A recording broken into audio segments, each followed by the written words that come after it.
আচ্ছা, প্রথম কথা হচ্ছে যে ধর্ম এবং আধ্যাত্মিকতা এই দুটো শব্দ এবং এর যে আসল সারসত্য সেটা আমাদের আগে বুদ্ধি স্তরে খুব ভালো করে একটু বুঝতে হবে। কারণ আমাদের তো বুদ্ধি প্রথমেই আমাদের সব কিছু বোঝার চেষ্টা করে, অস্বীকার করলে তো হবে না যে আমরা বুদ্ধিমান জীব, থিঙ্কিং বিইং বা থিঙ্কিং অ্যানিমাল। সুতরাং বুদ্ধিকে এড়িয়ে গিয়ে বুদ্ধির কোনো ভূমিকা নেই একথা যারা বলে তারা ভুল বলে। শ্রী অরবিন্দ বলেছেন বুদ্ধিরও একটা বিবর্তনের ক্রম আছে এবং তিনি বুদ্ধিকে যথেষ্ট প্রশ্রয় দিয়েছেন, মর্যাদা দিয়েছেন।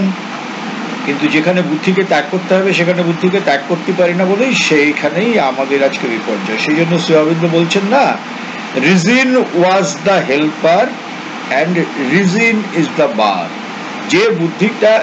যে বুদ্ধিটা আমাকে একসময় সাহায্য করেছে এই আমি সুব্রত সেন হতে, ধীরে ধীরে ধীরে ধীরে বিকশিত হতে, সুব্রত সেন একটা অবস্থায় আসার পরে তারপরে তার যে বিবর্তন, তার যে প্রগতি অগ্রগতি, আস্তে আস্তে নিজেকে মেলে ধরা, সেখানে কিন্তু সে যদি চায় তখন কিন্তু একইভাবে বুদ্ধি তাকে সাহায্য করবে না। এবং সে যদি বুদ্ধির সাহায্য নিয়ে চলতে চায় তাহলে কিন্তু অনেক ভ্রান্তির শিকার হবে। গোটা সভ্যতা আমাদের সে কথা বুঝিয়ে দিচ্ছে, আমরা সেটা পরে আসবো।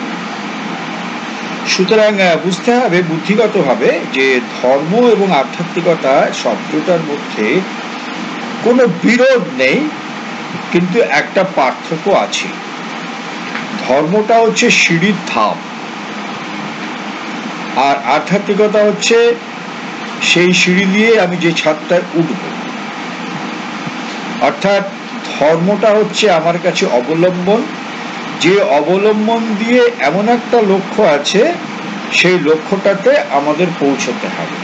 সেই লক্ষ্যটাই হচ্ছে আধ্যাত্মিক পরিণতি এবং সত্যিকারের আধ্যাত্মিকতা।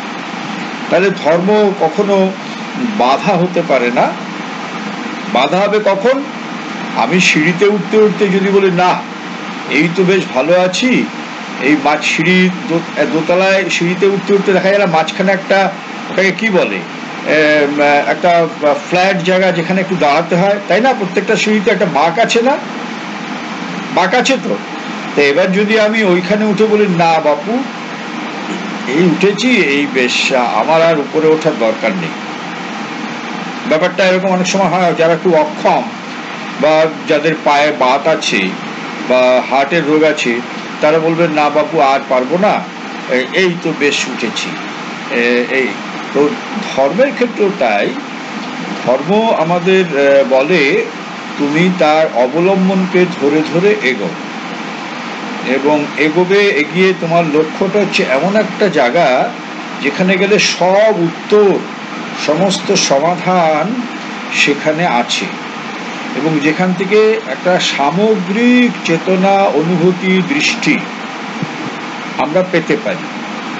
সেখানে কোনো বিভাজন নেই, একটা অখণ্ড চেতনা, অখণ্ড উপলব্ধি, অখণ্ড প্রেম। এবং সেই জায়গাটায় না পৌঁছানোর আগে পর্যন্ত কিন্তু ধর্মকে আমরা অস্বীকার করতে পারি না, কেন ধর্ম হচ্ছে সিঁড়ির ধাপ। ধর্মের এসেন্সটা কি, ধর্মের আসল ব্যাখ্যাটা কি? শ্রী অরবিন্দ ভারী সুন্দর হিউম্যান সাইকেলে বলেছেন যে ধর্ম হচ্ছে প্রত্যেক বস্তুর মধ্যে যে আত্মা সঙ্গোপনে নিহিত আছে তাকে উপলব্ধি করাই হচ্ছে ধর্ম। অর্থাৎ প্রত্যেকটা বস্তুর মধ্যে, সেটা একটা কুকুর হতে পারে, একটা বিড়াল হতে পারে, একটা গাছপালা হতে পারে, এমনকি একটা নিরেট বস্তু, জড় বস্তু হতে পারে, তার মধ্যে যে অন্তর্নিহিত অন্তরাত্মা বা তার মধ্যে যে চৈতন্য শক্তি আছে তার সাথে নিজের অভিজ্ঞতা, নিজের উপলব্ধির একাত্মীকরণ, তাকে পাওয়া। আমরা একটা শিলা পাথরকে শিলাগ্রাম বলে আমরা পূজা করিনি বা করি না, মানুষ করে না, করে তো একটা শিলা, হ্যাঁ করে তো। তার মানে কি ওর মধ্যে একটা সময়ে যখন এটা শুরু হয়েছিল, যখন এগুলো অবলম্বন ছিল, তখন সেই যুগে মানুষ তার মধ্যে যে একটা স্পিরিট আছে, একটা অস্তিত্ব আছে, একটা চৈতন্য সত্তা আছে, তার সাথে তার একটা সংযোগ ঘটার সম্ভাবনা ছিল, সংযোগ ঘটেছিল।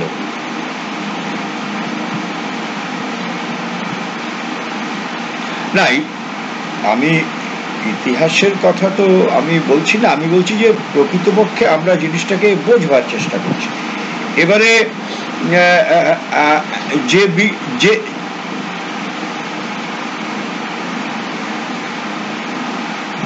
হ্যাঁ,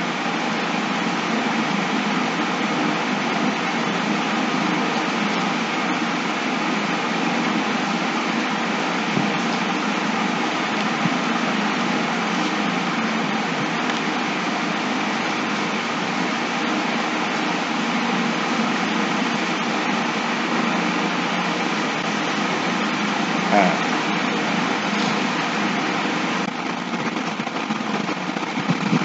না এবার ধরা যাক যেটা সুমিতা বলল, আচ্ছা ধরা যাক যে বিজ্ঞান বোঝে না, যে বিজ্ঞান জানে না, তাকে যদি একজন পদার্থবিদ বলছেন এই ঘড়িটার মধ্যে বস্তুত আলোক কণা আছে, এমন কোন বস্তু নেই যার ভিতরে মৌলিক কণা আলোক কণা নেই, ইলেকট্রন। আচ্ছা একটা ইটকে দেখে কি আমি বুঝতে পারবো তার ভিতরে ইলেকট্রন আছে বা আলোক কণা আছে? একটা ইটকে দেখে কিন্তু বোঝা যায়? যায় কি? যায় না। কিন্তু বিজ্ঞান তার পরীক্ষিত সত্য দিয়ে বলছেন ওই ইটটারও মৌলিক কণাগুলোর মধ্যে আদি কণা হচ্ছে ইলেকট্রন, যেটাকে আমরা ভারতবর্ষের ঋষিদের ভাষায় বস্তুর আত্মা। তাহলে বিজ্ঞান যেটা একটু আগে সুমিতা বললো যে ওরা সেটা বলে এটা ঠিক না, একটা গাছের মধ্যেও সেই শক্তি আছে, একটা শিলাগ্রামের মধ্যেও শক্তি আছে, এটা যারা বুজরুকি বলে, হ্যাঁ বলতে তো পারি। আমি যদি আমার কাছে একটা বিজ্ঞানীর সত্যটা আমি যদি না জেনে বলি হ্যাঁ বিজ্ঞান যখন বলেছে সেটা সত্য, কিন্তু আমার কাছে তো ইটের মধ্যে যে ইলেকট্রনটা আছে ওটা আমার কাছে তো রিয়ালিটি না। আমার কাছে কি রিয়ালিটি? আমার কাছে কি ওটা উপলব্ধি? আমার কাছে ওটা বেসিক্যালি বিশ্বাস, তাই তো নাকি? তাহলে দুজনেই কিন্তু আমরা এক জায়গায় দাঁড়িয়ে আছি। যারা জড়বাদী তারা বলছেন হ্যাঁ আমি তো ফিজিক্সে পড়েছি যে প্রত্যেকটা বস্তুর মধ্যে ইলেকট্রন আছে, তার আদিকণা। হ্যাঁ, ঋষিরা বলছে আদিকণাকে বলছেন, ইলেকট্রনকে বলছেন বস্তুর আত্মা। এবার আমি যদি সে যদি বলে যে না আমি ওই বস্তুর আত্মাটা বিশ্বাস করি না, তাকে আমি প্রশ্ন করতে পারি তুমি বস্তুর ইলেকট্রনকে স্বীকার করো? বলে হ্যাঁ। বলে কেন? বলে আমি যে পড়েছি ফিজিক্সে। তুমি তো পড়েছো, তোমার রিয়ালিটিতে তুমি ধরা পড়েছে কি ওটা? তুমি কি নিজে দেখেছো? তাই না? তাহলে কোথাও একটা বিশ্বাস থেকে জার্নি করে তার মধ্যে এক্সপিরিয়েন্সের মধ্যে যেতে হবে। যতক্ষণ আমি এক্সপিরিয়েন্স আমার না হচ্ছে ততক্ষণ ওটা যে ভগবানকে অস্বীকার করে সেও যেখানে দাঁড়িয়ে, আর যে ভগবানকে স্বীকার করে সেও এক জায়গায়। দুজনের ক্ষেত্রেই তো রিয়ালিটি নেই, এক্সপিরিয়েন্স নেই। কিন্তু বিশ্বাসটা হচ্ছে আমাদের প্রাথমিক অবলম্বন। সেই বিশ্বাসকে ধরে আমাদের তার পিছনের সত্যতে যেতে হবে। ধর্মটা হচ্ছে, প্রত্যেকটা ধর্মের আচরণ হচ্ছে ঠিক সেই কারণে তার উৎপত্তি। যেমন এবং যে সময় এই ধর্মের এই যেটাকে বলে কনভেনশনাল এজ, প্রথাগত যুগে শুরু হয়েছিল, যে এক একটা বস্তুকে তার আচারগত কতগুলো নিয়ম কানুন দিয়ে তাকে পালনীয় বলে সমাজে বিধি দেওয়া হয়েছিল। সেটা কেন? মানুষের বুদ্ধিবৃত্তির উন্মেষ, মানুষের জ্ঞানের উন্মেষ তখন খুব ছিল না। ফলে যাদের সেই জ্ঞানের উন্মেষ হয়েছিল, সেই ঋষিকুল যারা অধ্যাত্ম পুরুষ বা যারা রিয়ালাইজ পার্সন, তারা মূল সত্যটা জেনেছিল। কিন্তু মানুষ তো সেই সত্যটাকে পাওয়ার মতো মানুষের মন, মানুষের চেতনার উদ্বোধন হয়নি, জাগরণ হয়নি। কিন্তু মানুষ তাদের মান্য করত, সেই ঋষিকুলকে, সেই সিদ্ধ পুরুষদের, সেই মুনিদের। তাই তখন তারা করলেন কি, তারা একটা অবলম্বন দিলেন এবং অবলম্বনের সাথে একটা সংস্কার দিয়ে দিলেন।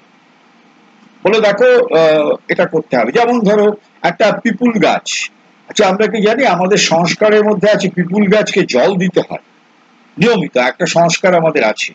পিপুল গাছকে অন্য গাছকে না দিলে হবে, পিপুল গাছে তোমার গোড়ায় জল দিতে হবে। এটা ধর্মের একটা সংস্কার। আচ্ছা, আমরা কি জানি যে গাছের মধ্যে একমাত্র পিপুল গাছই 24 ঘন্টা অক্সিজেন ছাড়ে? জানি কি আমরা? সবাই জানি না। 24 আওয়ার্স অক্সিজেন ছাড়ছে, অন্য গাছ কিন্তু 24 আওয়ার্স ছাড়ে না। সুতরাং যে গাছটা 24 আওয়ার্স অক্সিজেন ছাড়ছে, এই সৃষ্টির এই জীবন ধারণের জন্য সেই অক্সিজেন আমাদের কতখানি জীবনদায়ী ওষুধের মতো, সেটা ঋষিরা বুঝেছিলেন। সুতরাং সমগ্র সৃষ্টিকে সুন্দরভাবে তার ছন্দ, তার অস্তিত্বকে টিকিয়ে রাখার জন্য বলা হয়েছে পিপুল গাছে জল দেবে। আমরা ভাবলাম সংস্কার, কিন্তু যারা এটা প্রথমে দিয়েছিলেন তাদের কাছে কিন্তু এটা রিয়ালিটি ছিল, উপলব্ধি ছিল।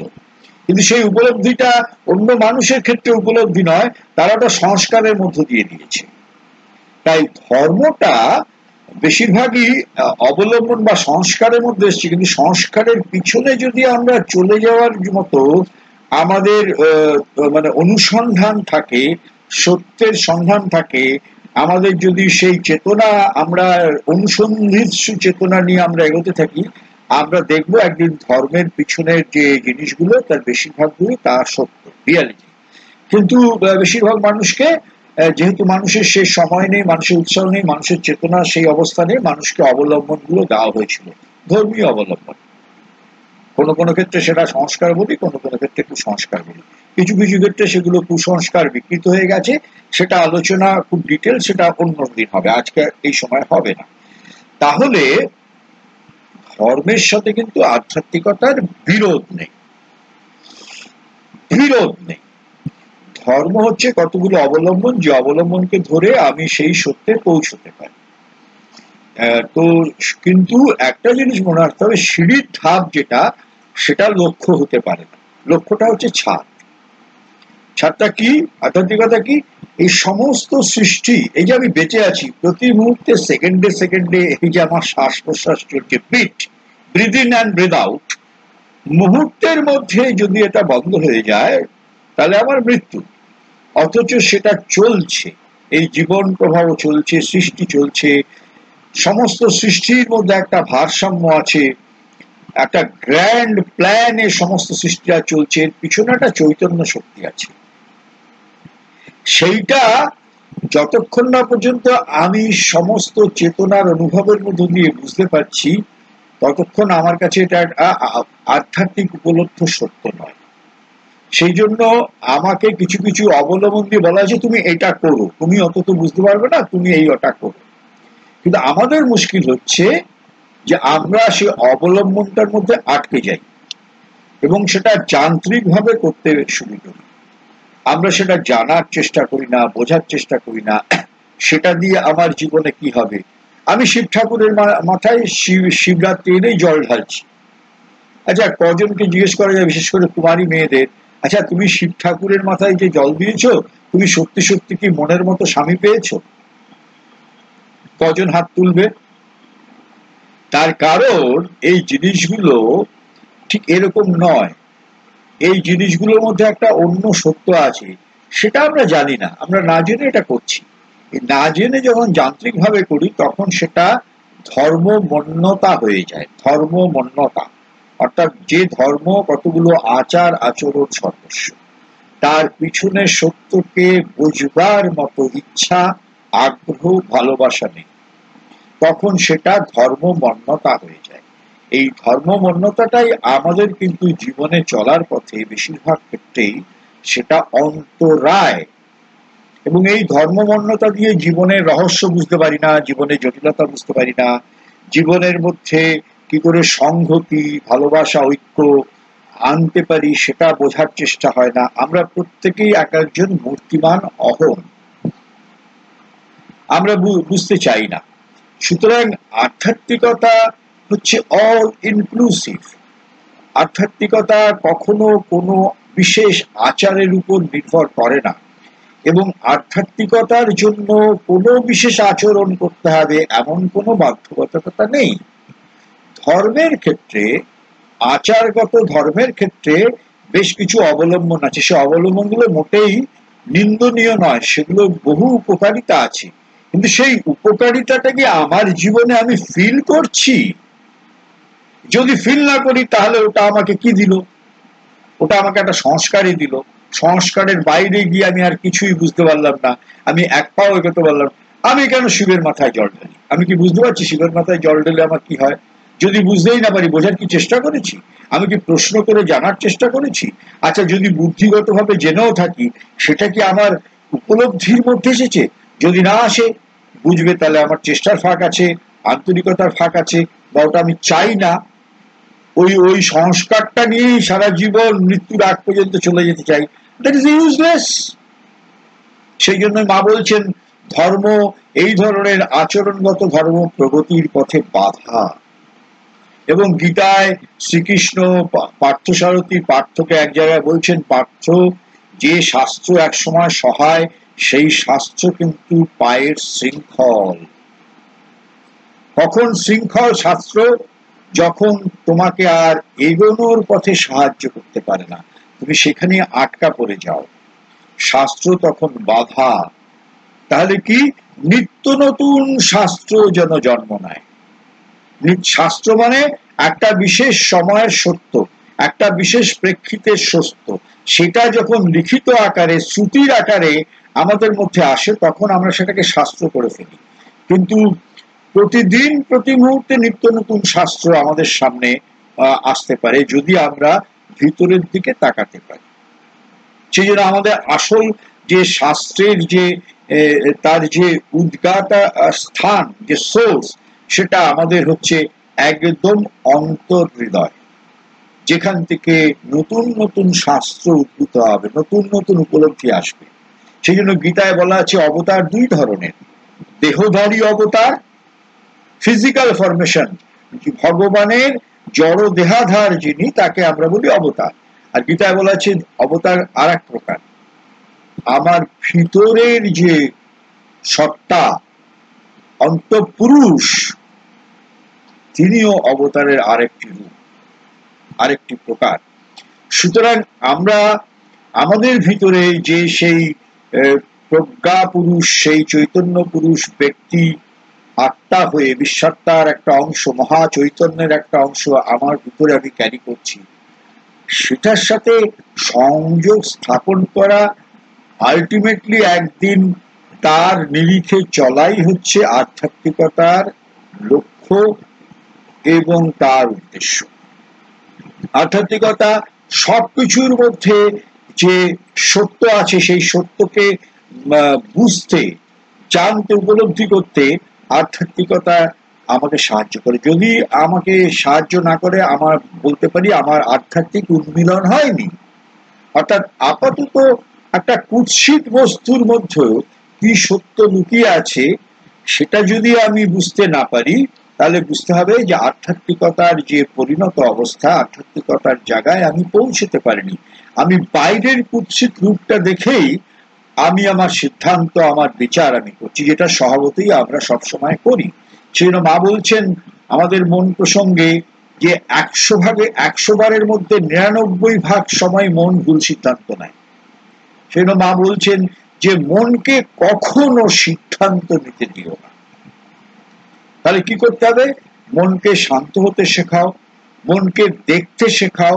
মন যেন দেখতে থাকে, দেখার বস্তুগুলোকে থরে থরে একটা জায়গায় সাজিয়ে রাখুক, সাজিয়ে রাখুক, সাজিয়ে রাখুক। আর সময়কে যেতে দাও, পিছিয়ে এসে সেই অতীতের জিনিসগুলোকে এবার দেখতে থাকো।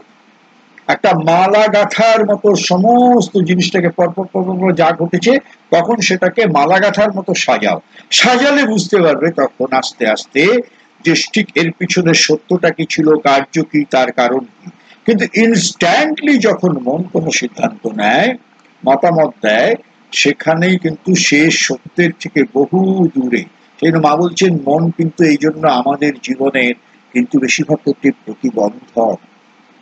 মানুষের মন কেটে কেটে, বিচ্ছিন্ন করে, টুকরো টুকরো করে দেখে, সামনেটা দেখতে পারে, সামনের পিছনেরটা দেখতে পারে না।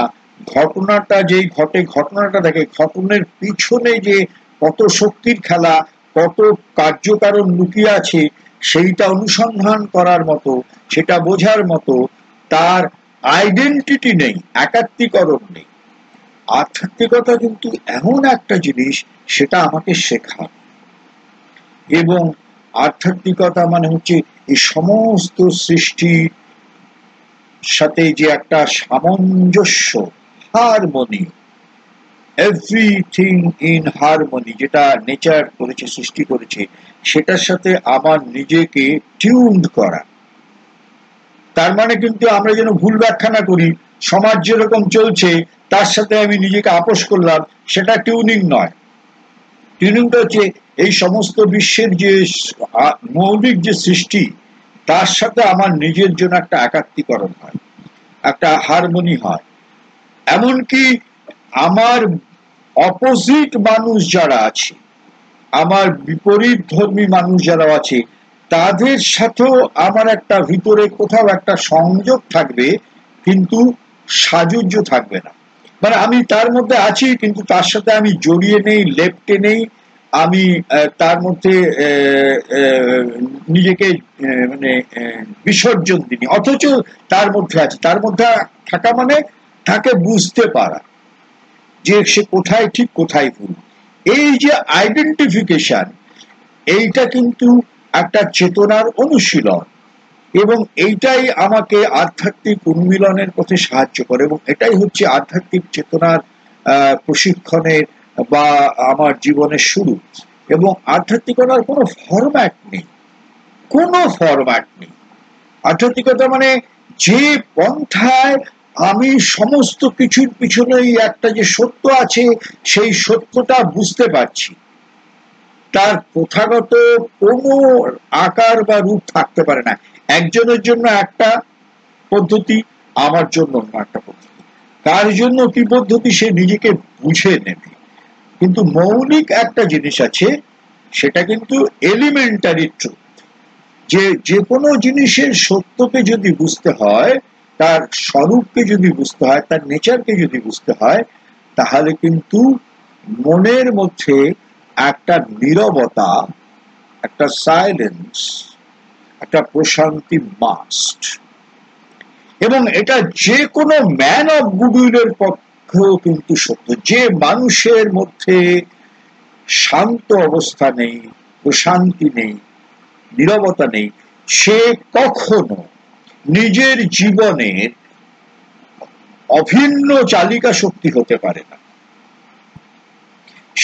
সে বারবার ভুল করবে। সে আধ্যাত্মিকতাকে মুখে স্বীকার করুক বা সে ঈশ্বরকে না মানুক, সে বলতে পারে আমি শ্রী অরবিন্দ ও ভক্ত, আরেকজন বলতে পারে আমি রামকৃষ্ণ ভক্ত, আর একজন বলতে পারে আমি কোনো গুরুরই ভক্ত না, আমি ঈশ্বরই মানি না। অল দি সেম, যদি আমি সেই জায়গাটায় পৌঁছতে না পারি। সুতরাং বাইরের এই সংজ্ঞাগুলো খুব গোলমেলে, বাইরের সংজ্ঞা দিয়ে কিন্তু আমরা বুঝতে পারি না। একজন মুখে বলছে আমি এই তোমাদের যে ঈশ্বর, তোমরা যে কেউ ঈশ্বর বলো, আমি সে ঈশ্বর মানি না। বেশ, তো মানে না, কিন্তু সমস্ত কিছুর পেছনে তার একটা অনুসন্ধিৎসু মন আছে, তার গ্রহণ করার মতো নমনীয়তা আছে। সে আজকে যেটা বিশ্বাস করে, অন্য আর একটা জিনিস বিপরীত দিক থেকে বলছে, শোনার মতো তার গ্রহিষ্ণুতা আছে। শুনে তারপরে সেইটা নিয়ে নিজের ভেতরে ঢোকা, চিন্তন করা, তার থেকে একটা সত্য উপলব্ধি করা, এটা তার আছে। তা কে বলবে সে আধ্যাত্মিক নয়? আমাদের ফরম্যাটে, বাইরের ফরম্যাটে আধ্যাত্মিক নয় কেন? সে ঈশ্বরকে বিশ্বাস করে। আরে বাবা, ঈশ্বর তো একটা শব্দ নয়, ঈশ্বর হচ্ছে একটা বিশেষ চেতনা, একটা বিশেষ উপলব্ধি। সেটা কোনো সংজ্ঞা দিয়ে কি হয়? সুতরাং মা ওই যে এক জায়গায় বলছেন না, 58-এর শেষের দিকে কি 59-এ, যে বাপু আধ্যাত্মিক অনাধ্যাত্মিক বলে বস্তুতপক্ষে কিচ্ছু নেই, এই বিভাজনটা আমরা করি বেকার। আসলে হচ্ছে আমি যে অবস্থায় আছি, সুব্রত সেন সেই যে তার শৈশব থেকে শুরু করেছিল তার জীবন, আজকে পর্যন্ত যেখানে আছি, এইখানে থেকেও যদি বুঝতে পারি যে অনেক অপূর্ণতা আছে, অনেক ত্রুটি আছে, এইখান থেকে আমাদের উপরে উঠতে হবে। এই উপরে ওঠাটাই আধ্যাত্মিকতা। অর্থাৎ তুমি যেখান থেকে আছো সেইখান থেকে তোমাকে আরো উপরে উঠতে হবে, যে উজানে যাওয়া। মা বলছেন really true sense of the term spirituality, এটা হচ্ছে স্পিরিচুয়ালিটি, একটা কনস্ট্যান্ট প্রোগ্রেস, একটা কনস্ট্যান্ট প্রোগ্রেস। এবং সেই জন্য একটা জিনিস, যারা বিশেষ করে আধ্যাত্মিকতায় বিশেষ যাদের আগ্রহ তাদেরকে বলবো যে রিলিজিয়ান কিন্তু বাধা একটা সময় কিরকম, আমরা তো খুব একটা বাঁধনের মধ্যে, একটা সংস্কারের মধ্যে, একটা গণ্ডির মধ্যে থাকতে ভালোবাসি, কারণ ওটা আমাদের একটা নিরাপত্তা দেয়, তাই না? তাই তো, আমি আমার বাড়ির চার দেয়ালে আছি, বাবা আমি সেফ, বাইরের কোনো লোক আমাকে আক্রমণ করবে না, বাইরের রোদটা আমার গায়ে লাগবে না। ফলে আমরা সবসময় একটা নিজের চারপাশে একটা গণ্ডি টানতে আমরা অভ্যস্ত। সেটা ধর্মীয় গণ্ডি হয়, যে ধর্ম মানে আমি ধর্মটা মানছি, এই বিশ্বাসটা আমাকে অনেক কনফিডেন্স দেয়, অনেক কনফিডেন্স। এবং এই যে গণ্ডিটা, এই গণ্ডিটা কিন্তু একটা সময় আমরা দেখি থাকে না, দুর্ভেদ্য থাকে না, ভেঙে যায়, এমন এমন সমস্যা।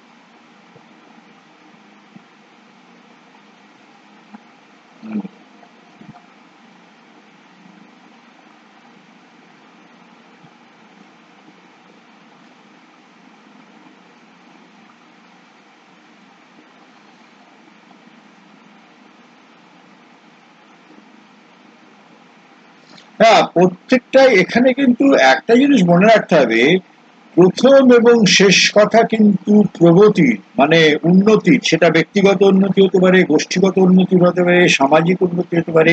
শ্রী অরবিন্দের একটি মাত্র কি, প্রথম এবং শেষ কথা হচ্ছে স্বাধীনতা, অবাধ স্বাধীনতা।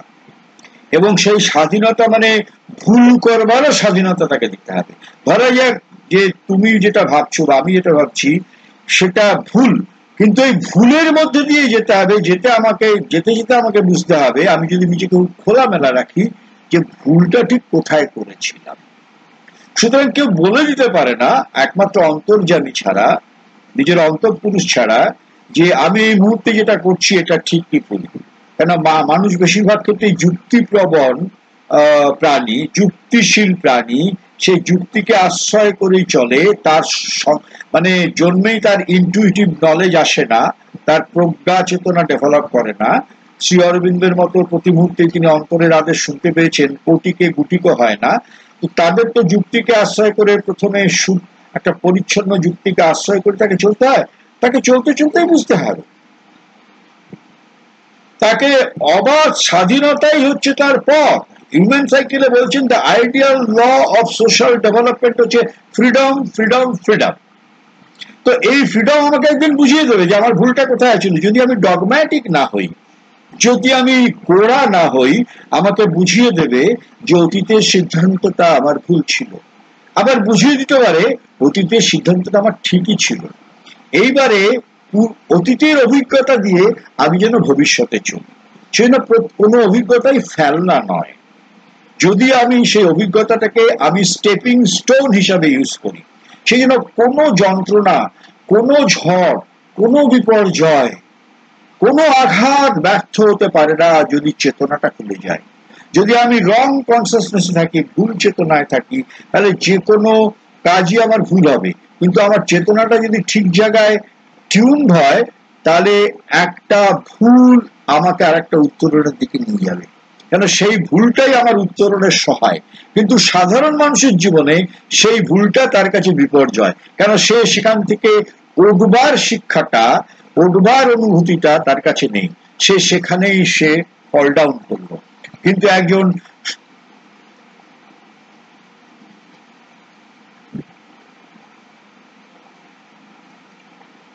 হ্যাঁ,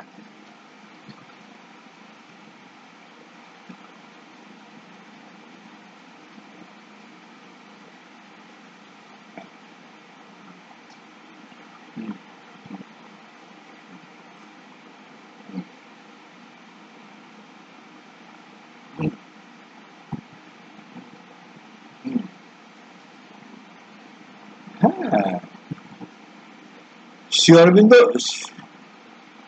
অরবিন্দ বলছেন না এমন কোন পৃথিবীতে সাধক নেই যিনি সোজা উঠে গেছেন ভ্রান্তির নাম মধ্যে দিয়ে। আমরা গুরু কাকে বলি? গুরু, মাস্টার, যিনি হাজারো অভিজ্ঞতা নিয়েছেন নানান রকম উত্থান পতনের মধ্যে। তিনি সেই অভিজ্ঞতায় সঞ্চিত হয়ে, তিনি সেই অভিজ্ঞতার আলোকে যে উপলব্ধি হয়েছে, তিনি ডিসাইপলকে বলছেন সেই অভিজ্ঞতা দিয়ে তুমি এটা করো না, কেন ইতিমধ্যেই তিনি সমস্ত অভিজ্ঞতাকে অর্জন করেছেন চড়াই উত্তরায়ের মধ্য দিয়ে। সুতরাং চড়াই উত্তরায় জীবনের অঙ্গ। কোন জীবনই কখনো সোজা সরল হতে পারে না। যে জীবন সোজা সরল, সেই জীবনের মধ্যে রিচনেস নেই, সমৃদ্ধি নেই, সেই জীবন উপলব্ধি সম্মত নয়। সমস্ত জটিলতার মধ্য দিয়ে, বিভিন্ন প্রতিকূলতার মধ্য দিয়ে যেতে হবে। যে প্রতিকূল জীবনকে এড়াতে চায়, যে বিরুদ্ধ পরিস্থিতি এড়াতে চায়, সেই বিরুদ্ধতার মধ্যে কি সত্য আছে, সেই সত্য তাকে কি শেখালো, সেই গ্রহিষ্ণুতা কিন্তু তার থাকে না। আমার ইল টেম্পারামেন্ট আছে, আমার মানিয়ে নেওয়ার ক্ষমতার অভাব আছে, আমি মিঠুন একটু ভালো, মিঠুনের কেউ প্রশংসা করলে আমার ভিতরে একটু মোচড় মারে, আমার অহংকার, আমার ঈর্ষা। তো এইগুলো যদি আমি প্রতি মুহূর্তে আমি যদি প্রত্যেকটা পরিস্থিতির সম্মুখীন হয়ে নিজেকে না দেখতে পারি, না দেখে নিজেকে তার থেকে বার করে না আনতে পারি, তাহলে তো শিক্ষা হলো না। সুতরাং এই সমস্ত পরিস্থিতি কিন্তু আমাদের কাছে মিররের মতো, দর্পণের মতো। আধ্যাত্মিকতার চেতনা মানে এই দর্পণের আলোকে নিজেকে তুলব, নিজের মধ্যে প্রগতি আনবো। সেই জন্য ধর্মের যে প্রথাগত ফরম্যাট, এটা কিন্তু খুব সাহায্য করে না। বিশেষ করে ধর্ম মন্যতা যখন এখন হয়ে গেছে, শনিবারে শনি পুজো দিতে হবে, মঙ্গলবারে সত্যনারায়ণ পুজো দিতে হবে, নীলের উপোস করতে হবে, এগুলোর পিছনে একটা সিম্বলিক ট্রুথ ছিল। কিন্তু আজকে মানুষকে জিজ্ঞেস করি যদি, যে তুমি কেন নীলের পুজো দিচ্ছ, what is the significance of নীলের পুজো, তাতে তোমার কি হচ্ছে? আচ্ছা, তোমার যদি কোনো উন্নতি না হয়, তুমি কি করে সমাজকে উন্নত হতে সাহায্য করবে? আমি যদি কোনো উন্নতি না করলাম, আমি সমাজকে উন্নতির পথে কিভাবে হেল্প করব? তাহলে তোমার ওই নীল পুজোটা তোমার কাছে অর্থহীন।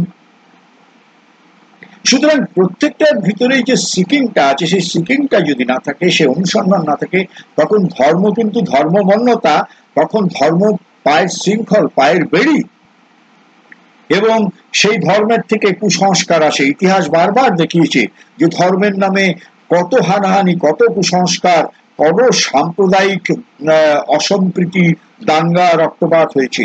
কেন? ধর্ম একটা বিশেষ ফরম্যাটের মধ্যে আবদ্ধ হয়ে গেলে তার বাইরের কোনো কিছুকে স্বীকার করতে চায় না। আপাত দৃষ্টিতে যেটাকে মনে হয় অধর্ম, তার মধ্যেও যে সত্য আছে এই সেই বোঝার মতো তার অনুসন্ধিৎসু মন, তার ওপেননেস নেই, তার ব্রডনেস নেই, তার প্রসারতা নেই। সেই জন্য মায়ের একটা বিখ্যাত কথা আমরা কি জানি? আমরা হয়তো অনেকেই জানি। মা বলছেন, তার রচনাবলী তৃতীয় খণ্ডে আছে, আমাদের আরাধ্য কোনো দেব দেবী নয়, আমাদের আরাধ্য হচ্ছে সুপ্রিম। কেন বলছেন এই কথাটা? আমরা যাকে বলি দেবদেবী, তারা হচ্ছে ফরমেশন অফ স্পিরিট। প্রত্যেকটা দেবদেবী কিন্তু তার শক্তির দ্বারা সীমায়িত। সিম্বলিক্যালি প্রত্যেকটা দেবদেবীর একটা ফাংশনাল পাওয়ার আছে, যেটা শ্রী অরবিন্দ ভারী সুন্দরভাবে বুঝিয়েছেন। দে আর ফাংশনাল, তারা কিন্তু তাদের শক্তির দ্বারা সীমায়িত। যেমন ধরা যাক, ইন্দ্রকে আমরা বলি জ্ঞানের দেবতা। আচ্ছা, ইন্দ্রের কাছে যদি আমি ভক্তি চাই, পাবো না, ডিভোশন আমার পাবো না।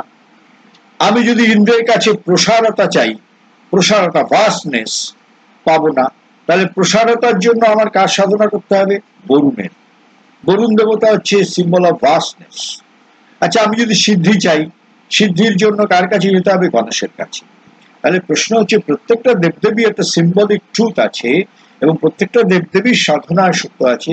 কিন্তু আমি যদি চাই একটা সার্বিক, একটা টোটাল, একটা ইন্ট্রিগাল রিয়ালাইজেশন, ইন্ট্রিগাল ট্রুথ, তাহলে তার যে সোর্স, যেখান থেকে সবকিছু সৃষ্টি হয়েছে, আমরা সরাসরি তাকে ধরবার চেষ্টা করি।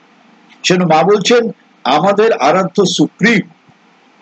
আমরা যদি সুপ্রিমকে কন্ট্যাক্ট করতে পারি, আমরা সুপ্রিমের চেতনার মধ্যে যদি নিজেদেরকে টিউন করতে পারি, নিজেদের অবগাহন করতে পারি, তাহলে সরাসরি সমস্ত কিছুই পাওয়া যাবে সুপ্রিমের কাছ থেকে। এবারে প্রশ্ন হচ্ছে, সুপ্রিমের সাধনা করা তো খুব কঠিন। নিরাকার সুপ্রিম, আকার হচ্ছে অবলম্বন, আকারের মধ্য দিয়ে নিরাকারে যাওয়া যায়। অনির্বাণজি ভারী সুন্দর কথা বলেছেন। অনির্বাণজি বলছেন, আমরা বিগ্রহের পূজা করি কেন? বিগ্রহের পিছনে যে অবিগ্রহ আছে, অবিগ্রহ চৈতন্য শক্তি, সেখানে যাতে একদিন পৌঁছতে পারি, সেজন্য প্রথমে বিগ্রহটা আমাদের কাছে অবলম্বন। যে বিগ্রহের পূজা করতে করতে বিগ্রহের পিছনে যে শক্তিটা আছে, আচ্ছা ধরা যাক আমি কালী পুজো করি প্রত্যেক সপ্তাহে একদিন করে। আচ্ছা আমাকে যদি জিজ্ঞেস করা হয়, তুমি কালী শক্তি কি জেনেছ? বলে, না জানিনি তো, ওই আমার বাপ ঠাকুরদা কতগুলো প্রথা মন্ত্র শিখিয়ে দিয়েছিল, আমি নিয়ম মতো সেটা বসে উচ্চারণ করি, কিন্তু আমি কিছু বুঝতে পারি না। তাহলে কিন্তু বিগ্রহের পিছনে যে অবিগ্রহটা আছে, যে মহাশক্তি, তাকে আমার জানা হলো না, আমি একটা আচরণের মধ্যে আটকে গেলাম। সেই জন্য আধ্যাত্মিকতা কিন্তু এই সমস্ত কিছু থেকে নিজেকে মুক্ত করে দেয়, মুক্ত করে একটা অসীম অনুভূতির মধ্যে নিয়ে যেতে সাহায্য করে। সমস্ত কিছুর মধ্যে তার অস্তিত্ব, তার অনুভব, তার শক্তি, তখন আমি এসেনশিয়ালি আমি বুঝতে পারবো। এই বোঝাটাই কিন্তু স্পিরিচুয়ালিটি, এই বোঝাটাই স্পিরিচুয়ালিটি। তখন আমি গাছপালার দিকে তাকিয়ে তার মধ্যে তার স্পন্দনের সাথে আমার স্পন্দনের অনুভব করতে পারবো। একটা বিড়ালের চোখের দিকে তাকিয়ে তার সাথে আমি একাত্মতা ফিল করতে পারবো। আমি যদি চুপ করে থাকি নিশুতি রাতে, আমি দেখতে পাবো যে নীরবতাও একটা music, silence is a music. এবং এটা যদি একজন যুক্তিবাদীকে বলা হয়, দূর মশাই, পাতার শোষো আওয়াজ পাই, আর তো কিছুই পাই না। এবার তার কাছে ওটা রিয়ালিটি নয়, কিন্তু যে নীরবতার মধ্যে গেছে সে দেখবে it's like a music, it's a music, it's a fine tune, একটা রিদিম। এখন আধ্যাত্মিকতা মানে সমস্ত কিছুর পিছনে উপলব্ধির দিকে যাওয়া। আর যখনই আমি এই উপলব্ধির দিকে যেতে পারবো, তখনই আমার প্রগতি। আমি আধ্যাত্মিক কি অনাধ্যাত্মিক, তার তো কতগুলো ক্রাইটেরিয়া আছে। এখন প্রশ্ন হচ্ছে, আচ্ছা আমি কি করে বুঝবো আমি আধ্যাত্মিক হয়ে উঠছি কিনা? আধ্যাত্মিকতার প্রথম শর্ত হচ্ছে একদম মানে ম্যান্ডেটরি শর্ত, মানে এটা আধ্যাত্মিক হলে এটা আসবেই, যে কোনো অবস্থায় প্রশান্ত। অর্থাৎ কালকে যদি আমি কলেজে গিয়ে আমার হেড অফ দি ডিপার্টমেন্টের কাছে আমি ধমক খাই, আমি যদি আধ্যাত্মিক হয়ে উঠি, আমি আপসেট হব না। আমি ইকোয়ানিমিটি, প্রশান্তির মধ্যে আমি জিনিসটাকে নিলাম, আমাকে কিছু স্পর্শ করলো না, শুধু এটা আমাকে অভিজ্ঞতা দিল, কিন্তু আমার সত্তাকে কোনো রকম সে এফেক্ট করলো না। এবং আমি সেই পয়েজের মধ্যে, সেই শান্ত অবস্থার মধ্যে রয়েছি, এবং আমার ভিতরে যে একটা অহেতুক অস্তিত্বের আনন্দ, প্রশান্তি, যে তিনি আছেন, তিনি আমাকে বাঁচিয়ে রেখেছেন, এই বেঁচে থাকাটাই কি আশ্চর্য, কি পরম করুণার।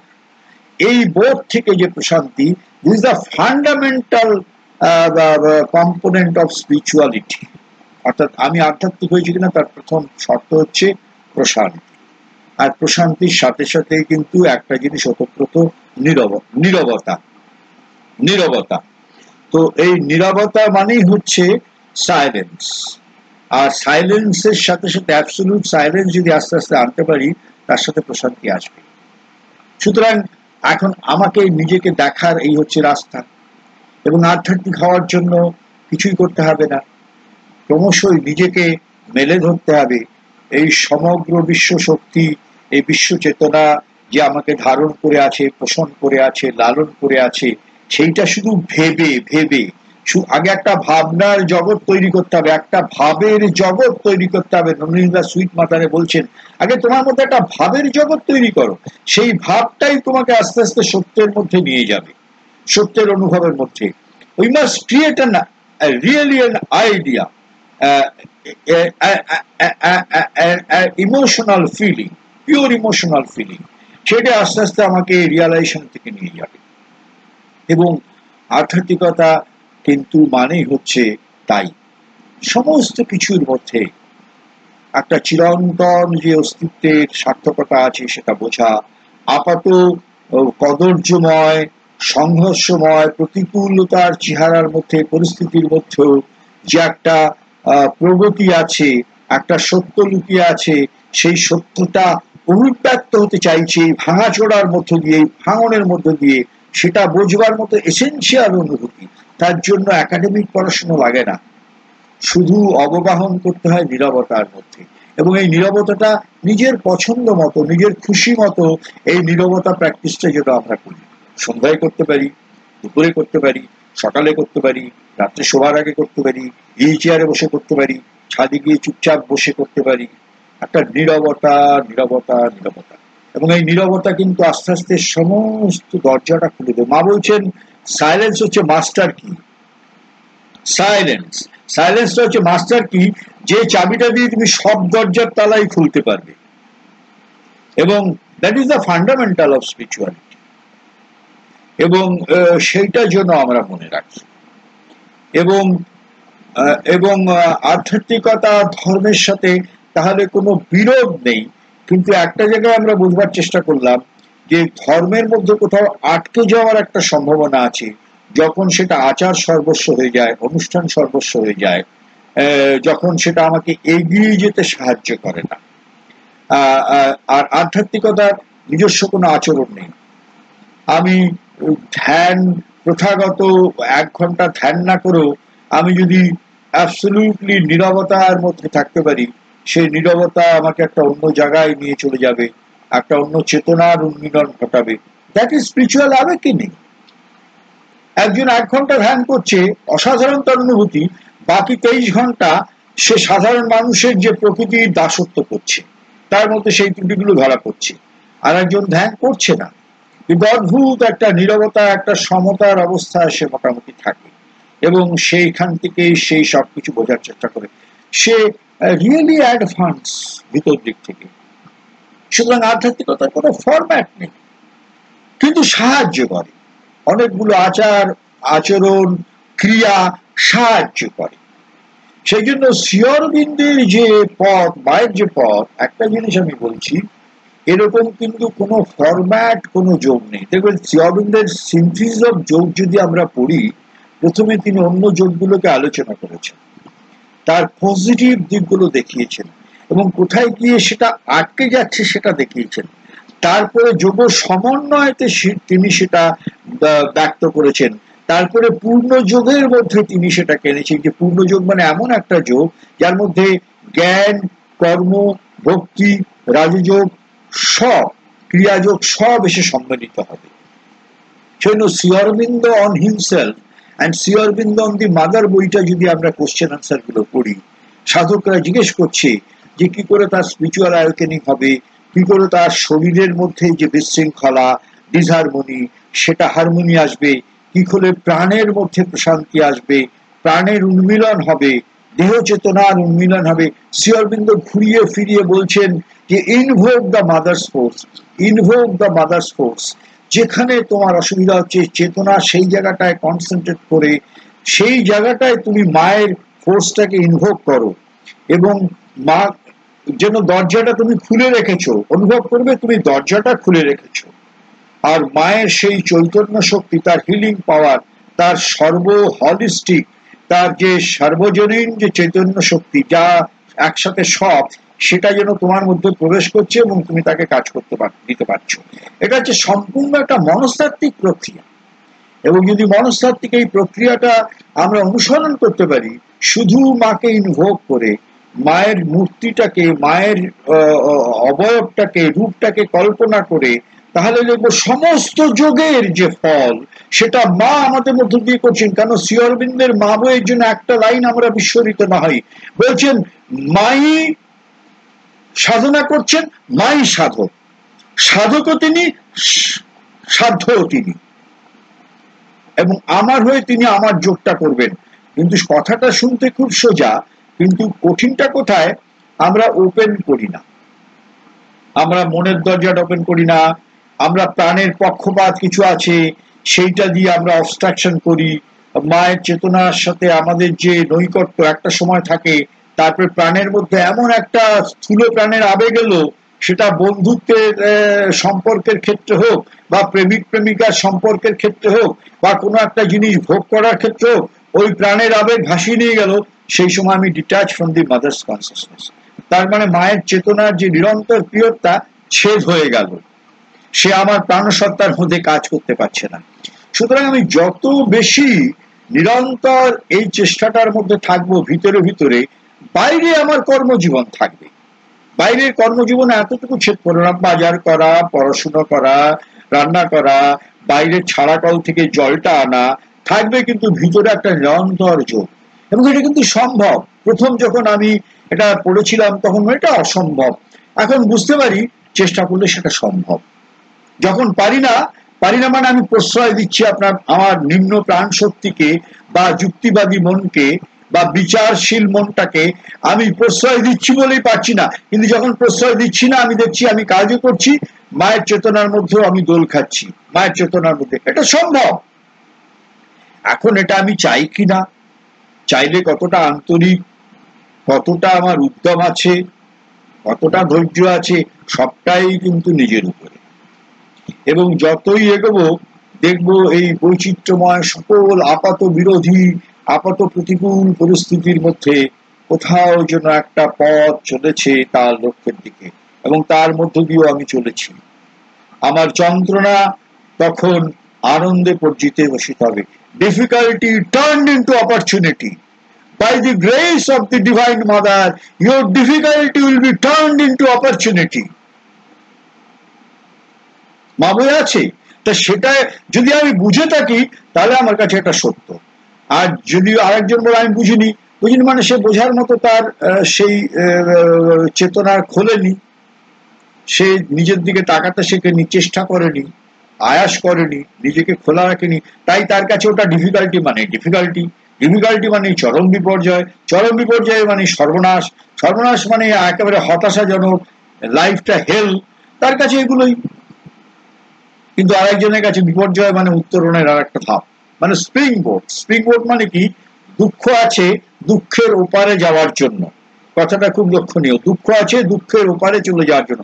দুঃখটা হচ্ছে স্প্রিং বোট, যে স্প্রিং বোটের মধ্যে দাঁড়িয়ে আমি লাভ দেবো দুঃখের উপরে। সেই জন্য প্রত্যেকটা দুঃখ আসে দুঃখ জয় করার জন্য। কিন্তু আমরা সাধারণ মানুষ, আটপৌরে মানুষরা, আমরা দুঃখে বিপর্যস্ত হয়ে পড়ি। দুঃখ আমাদের কাছে শিক্ষা নয়।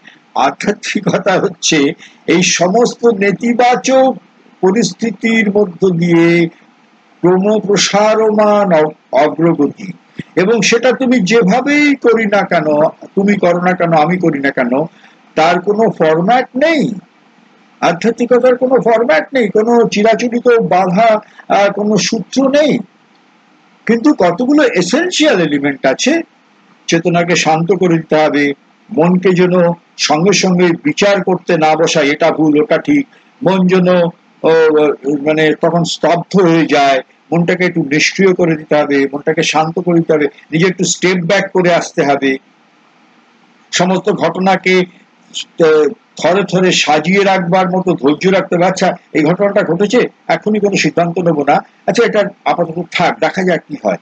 এই যে অনুশীলনগুলো, এই অনুশীলনগুলোই কিন্তু একদিন আমাকে চেতনার উত্তরণের মধ্যে দিয়ে নিয়ে যাবে। আমি যে একটা চিন্তাশীল পশু, সেই চিন্তাশীল পশুর থেকে আমার ক্রমশই উত্তরণ হবে। আমি একটা চিন্তাশীল ক্রমপ্রসারমান একটা আধ্যাত্মিক সত্তা হয়ে উঠছি, একটা স্পিরিচুয়াল বিং হয়েছি। কালে কালে শ্রী অরবিন্দ বলছেন এই উত্তরণের ভেতর দিয়ে, এই ভাঙা গড়ার ভেতর দিয়ে একটা নতুন মানুষের আবির্ভাব হবে।